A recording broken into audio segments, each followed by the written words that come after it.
I guess I didn't exactly tell the whole truth.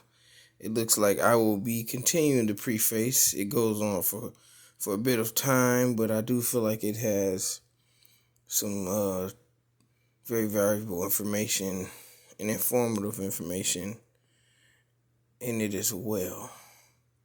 So I'm just gonna at least give you a visual of some of the section titles. This one being titled Seduced by Research. Oh, sorry. Seduced by Ignorance and Research. So let me dig in. All right. Let's get our minds and ears open to receive the wisdom. If there is any to receive, which I believe it shall be.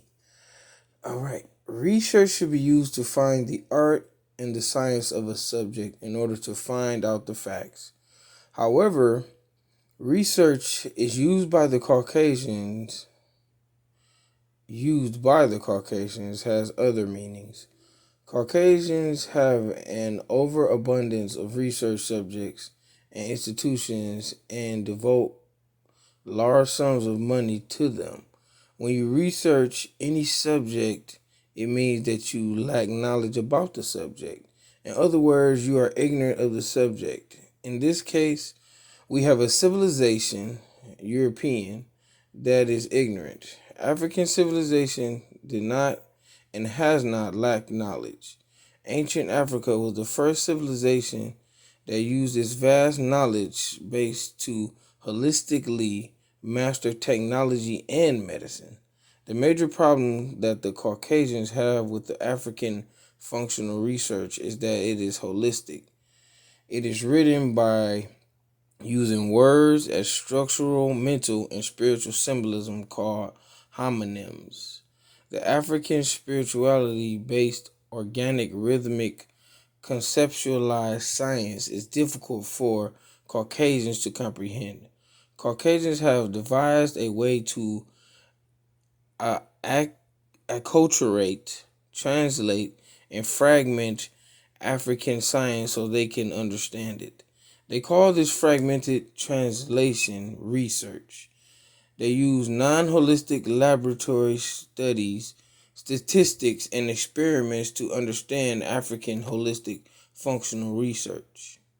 It is obvious that the pyramids took functional research established over 5,000 years before they were built. In other words, the research era in Africa was over and only products of past research appear, such as the pyramids of Giza. The functional research for holistic medicine was arrived at long before the ancient text papyrus was written. Written documents are evident that African functional research was done holistically.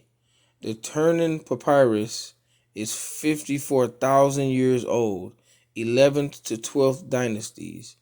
The 12th and to the 13th dynasties include the Ramesseum Papyrus and the Kahun Papyrus.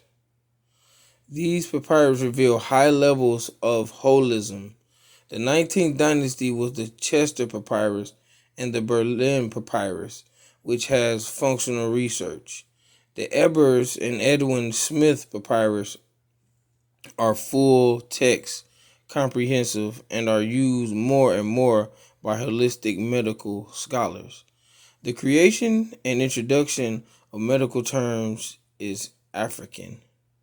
These papyri and other writings gave the world these terms: kidney, saliva, dura mater, sorrow, testicles, buccal cavity, esophagus, brain, throat, tongue, bile, urine, uterus, vulva, stomach, ear, intestines, trachea, lungs, spinal cord, heart, eye, disease, rectum, diaphragm, labia, vagina, perspiration, liver, gallbladder, baldness, muscle, cerebral, spinal fluid, spleen, air, obesity, bone, abdomen, and other terms.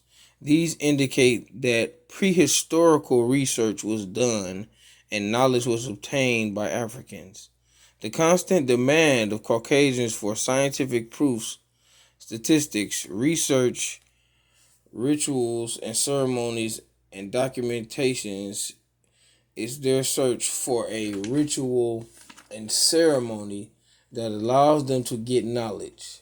Once the knowledge is translated and applied in a scientific way, Caucasians label the research modern or a recent discovery. This word, modern, is the new word for stolen information and makes you forget that the research was already done by Africans. Most of the Caucasian research is redecorated knowledge that was raped from Africa. Ooh, that's raped. They use chemical, acrobatic, laboratory rituals and ceremonies to disguise the rape. Their science is a form of information colonization, of course, of science, white supremacy, and cultural bias. The Caucasians have discovered